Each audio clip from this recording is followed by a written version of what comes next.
Hi everyone, welcome to Bonnie Carolee Makes Cards. I recently subscribed to Spellbinders Value Club. Along with the small and large die sets, I'm also receiving the hot foil plates. So of course I had to buy the Glimmer Hot Foil System. As soon as it arrived, I couldn't wait to use it. There's lots to learn and I've got a long ways to go. Although this is my first time using the system, I certainly came across a few hurdles and figured out some things along the way which I will share with you. Hopefully my beginnings in using this system doesn't look too awkward to those of you who have experience. Of course, the first thing I did was warm up the machine. When the green indicator light came on, then I was ready to start foiling. So here's the first mistake that I made.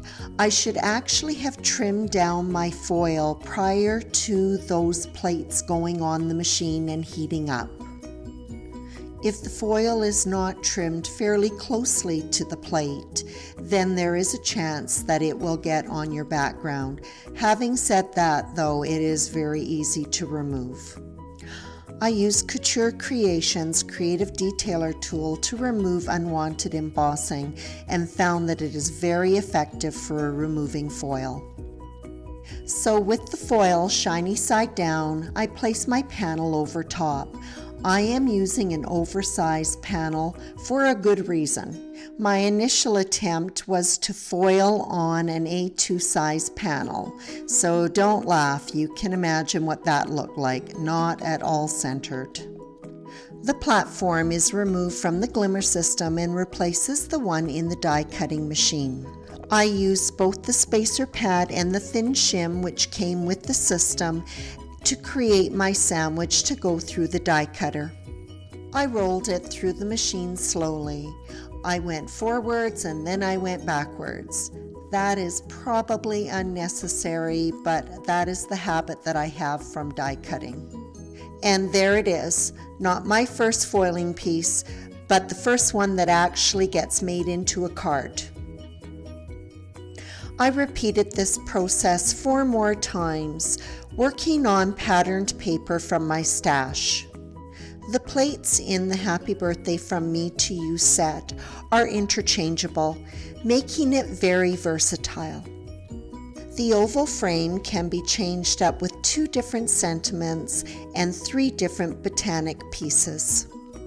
Once the 2 plates are aligned, the platform is engaged with the machine once again, and I wait for the green indicator light so that I can foil my next panel.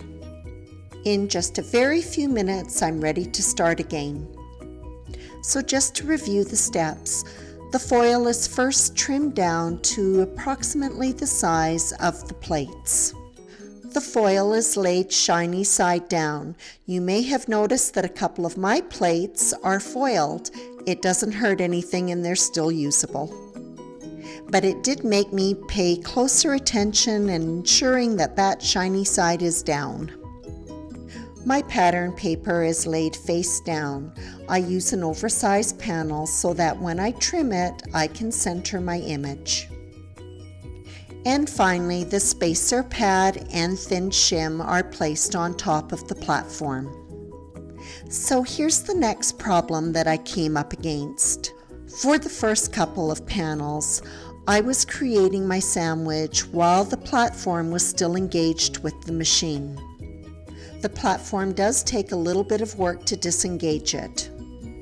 I think I just got lucky the first couple of times, but on the third panel everything shifted and I ended up with a double image on my background. Now I'm trying to get myself into the habit of disengaging that platform before I build the sandwich. And here is my next foiled image after rolling my platform slowly through the die cutter.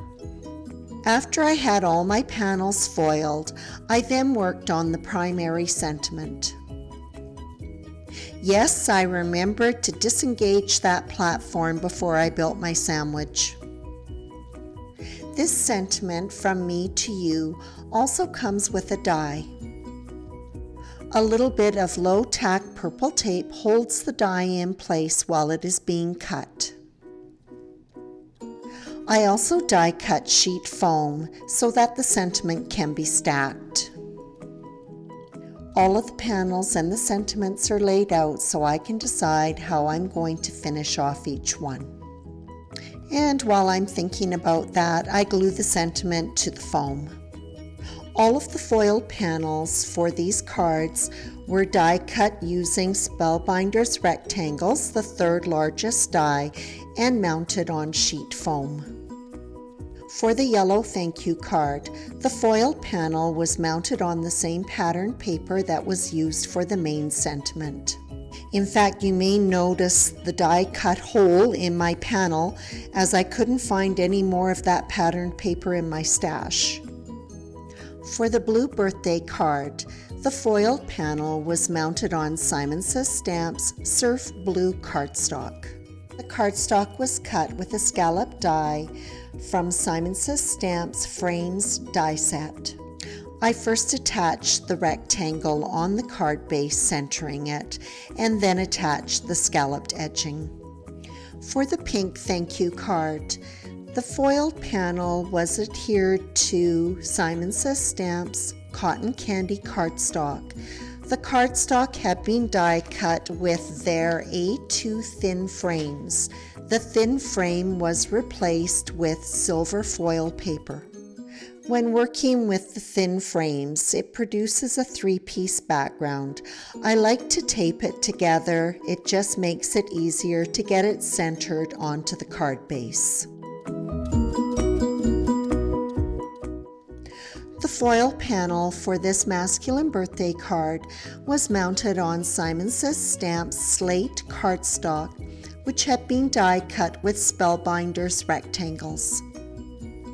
The foil panel for the last card, a masculine thank you card, was mounted on Nina Desert Storm cardstock, which had been die cut with Penny Black's antique nesting rectangles. And to finish up these cards, I had to use Nouveau drops. In fact, I hardly ever do a card without using Nouveau drops. I used Red Berry Crystal drops on the masculine card. Cloud 9 Dream drops finished up the yellow thank you card. For the masculine thank you card, I used Crystal Drops Dirty Bronze. Dream Drops Love Potion was used on the pink thank you card. And finally, Crystal Drops Caribbean Ocean on the blue Happy Birthday card. And that wraps up this set of 5 cards featuring Spellbinders foil plates, Happy Birthday from me to you. I really enjoyed doing this first project working with Spellbinders Glimmer Hot Foil System. I thought I'd finish up by just mentioning some of the things that struck me as I used it. Spellbinders foiled images are different. They are letterpress, meaning that they are slightly recessed. This system comes with everything that you need: the shims, tweezers, a hot mat, foil, and even a sample foil plate. This system has so many possibilities, not just hot foiling with the plates, but actually with your dies. And of course, you can do letterpressing. I was happy to find that it was compatible with my Sizzix Big Shot. And finally, this is a most unique approach to foiling.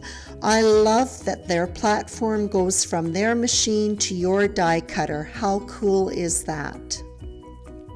Thanks for joining me for the basics of using Spellbinders Glimmer Hot Foil System. As always, I appreciate your visit.